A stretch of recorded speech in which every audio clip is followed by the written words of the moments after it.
Un jour, une émission, un verset biblique, l'évangile présenté dans toute sa simplicité. C'est donc retour à la parole avec la sentinelle.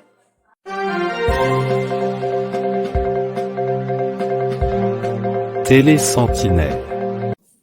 Shalom, chose promise, chose due. Je vous invite à découvrir le premier épisode du témoignage de notre frère Sidiki, Dr Sidiki, un fervent musulman converti qui nous parle de la nature de vrai Dieu des chrétiens. Et ça tourne. C'est l'histoire d'un musulman descendant direct du premier calife de l'islam à qui Jésus va apparaître et accorder une guérison miraculeuse. Si tu te poses des questions sur Dieu, regarde ce témoignage, tu n'en reviendras pas. À 34 ans, Nazir Sidiki est un homme d'affaires millionnaire. Mais un jour, il est atteint du pire cas de zona jamais vu à l'hôpital de Toronto. En quelques heures, son état devient critique et les médecins savent qu'il ne passera pas la nuit. C'est alors que seul dans sa chambre, Nazir se met à crier vers Dieu et soudain, en pleine nuit, Jésus lui apparaît et lui parle. Dès le lendemain, sous le regard choqué des médecins, il quitte l'hôpital et il sera totalement guéri. Aujourd'hui, il témoigne partout de ce qu'il a vu et entendu. C'est le témoignage incroyable mais vrai de Nazir Sidiki. Je suis le docteur Nazir Sidiki, un ancien musulman. Les médecins ne comprennent toujours pas pourquoi je suis encore en vie aujourd'hui. Ils m'avaient dit qu'il ne me restait plus qu'un seul jour à vivre. Oui, sans l'intervention de Jésus, je serais mort dans cette chambre d'hôpital cette nuit-là. Et je vais maintenant vous raconter mon témoignage. J'ai grandi dans une famille musulmane et je lisais le Coran. Mon ancêtre était Abu Bakr as-Siddiq. C'était l'ami le plus proche de Muhammad et il a été le premier à accéder au rôle de chef, de calife des nations musulmanes. Et moi, c'est vrai, je suis un Siddiqui, c'est-à-dire un descendant direct d'Abu Bakr as-Siddiq. Et donc, le fait que moi, aujourd'hui, je crois au Seigneur Jésus-Christ, c'est quelque chose de totalement exceptionnel. Si je me rendais aujourd'hui au Moyen-Orient, je me ferais direct, car pour eux, je suis un kéfar, c'est-à-dire un hérétique. J'ai monté un business dans les finances et j'avais donc ma propre entreprise. J'étais quelqu'un de très déterminé. Écoutez bien cela, je cumulais 3 jobs en même temps et j'avais 7 serrures différentes sur ma porte. Oui, je travaillais énormément, jusqu'à 18 heures par jour, 7 jours sur 7. Je ne dormais presque pas, je ne mangeais pas correctement et je pense que d'ailleurs c'est pour cela que je suis tombé si malade par la suite. Mon entreprise a tellement grandi que je suis devenu responsable de 929 personnes avec 26 bureaux différents. Et pendant les 5 premières années, nous avons réalisé un chiffre d'affaires de 287 millions d'euros. Et moi, je pouvais gagner jusqu'à 95 000 euros par mois. Et je pouvais m'acheter ce que je voulais. J'avais plusieurs voitures, mais maintenant je me rends compte que tout ça, c'était pas vraiment important, ni les maisons, ni les voitures, toutes ces choses. Et aussi, j'aimerais ajouter que, parce que j'étais musulman à mon travail, je n'autorisais pas les chrétiens à travailler dans mon entreprise, parce que je ne voulais pas qu'ils évangélisent. Et ça m'est arrivé régulièrement de leur demander de quitter les bureaux, car je ne voulais pas entendre parler de ce prophète entre guillemets appelé Jésus. C'est arrivé du jour au lendemain. Cela a commencé un soir avec l'apparition de boutons, de varicelles tout le long du cou et du visage. Et durant la nuit, quand j'ai voulu me lever pour aller aux toilettes chez moi, je me suis soudain évanoui. Vraiment, à ce moment-là, j'ai cru que j'étais en train de mourir. Mais je suis revenu à moi. Et j'ai alors constaté dans le miroir de la salle de bain que les boutons s'étaient développés en plus gros boutons jusqu'à devenir des cloques grosses comme ça, environ larges de 1 cm. Et toute ma partie droite était envahie par les cloques. Et j'ai alors réalisé que j'avais quelque chose de très grave et que je devais me rendre à l'hôpital le plus vite possible. Une amie à moi est alors venue et m'a emmené d'urgence à l'hôpital où j'ai été aussitôt pris en charge.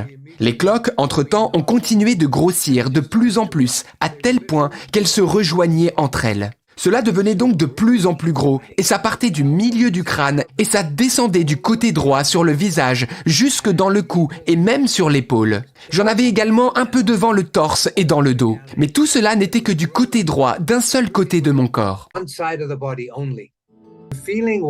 En fait, j'avais l'impression que quelqu'un avait versé de l'essence sur le côté droit de mon visage et avait craqué littéralement une allumette pour y mettre le feu. Oui, la douleur que je ressentais, c'était la douleur la plus intense que j'avais jamais ressentie de ma vie. Et pendant que j'étais hospitalisé, tous les boutons ont continué de grossir. Mon oreille droite était totalement recouverte de cloques. Elle était devenue grosse comme un ballon, si bien qu'elle touchait mon épaule. Vous imaginez? Et tout cela était arrivé si rapidement, en 48 ou 72 heures tout au plus. Et à un moment donné, les médecins commençaient à discuter entre eux parce qu'ils voulaient coudre mes paupières pour les garder fermées, afin d'éviter que je ne perde la vue, car le virus se propageait à une vitesse incroyable, et cela jusque dans mes yeux. Donc ils voulaient protéger mes yeux, et le seul moyen était que je les garde constamment fermés. J'ai bien sûr également été mis sous perfusion, car je ne pouvais plus m'alimenter. J'avais des cloques partout, même sur la joue. Et finalement, les médecins, après un bon moment, ont posé un diagnostic.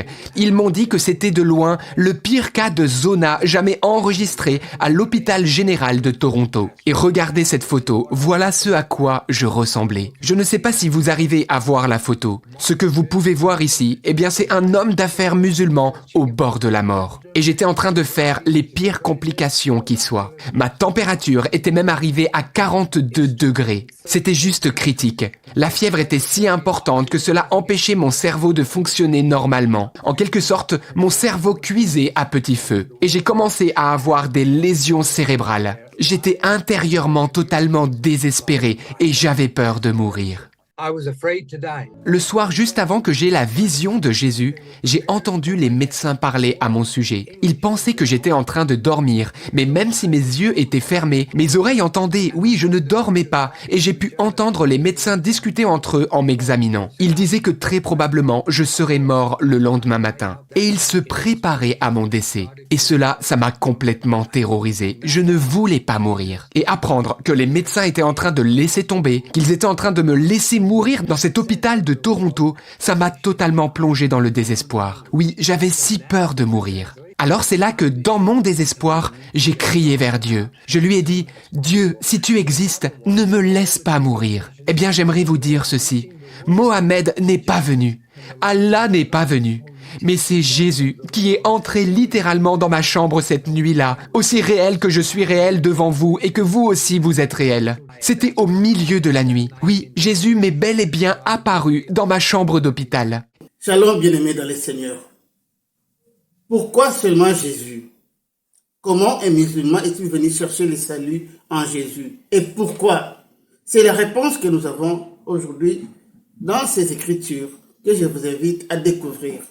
Retour à la parole.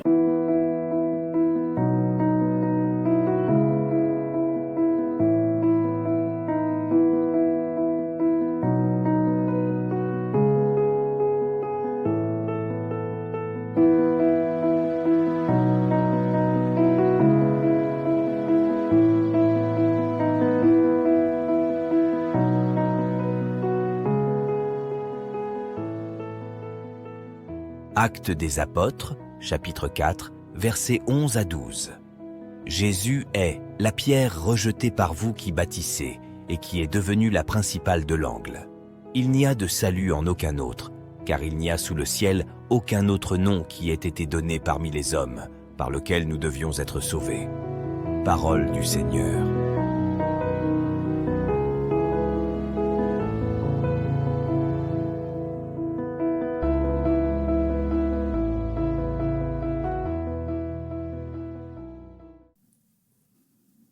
Bien-aimés dans le Seigneur, c'est donc une église sauf des musulmans, des marabouts, des athées, de païens et tout le monde, sauf personne. Le nom de Jésus, c'est le seul et l'unique qui sauve, sans condition et par amour. Bien-aimé, garde le Jésus que tu as dans ton cœur. Il est tout pour toi. Ne le néglige pas. Ne néglige jamais ce nom de Jésus. Nous allons nous retrouver dans 48 heures pour la suite de ces témoignages, si notre Seigneur tarde encore à venir. Mais pour l'instant, que le bonheur, la paix et la grâce du Seigneur vous accompagnent. Restez bénis au nom de Jésus-Christ. Et la Sainte Seigneur vous dit bye.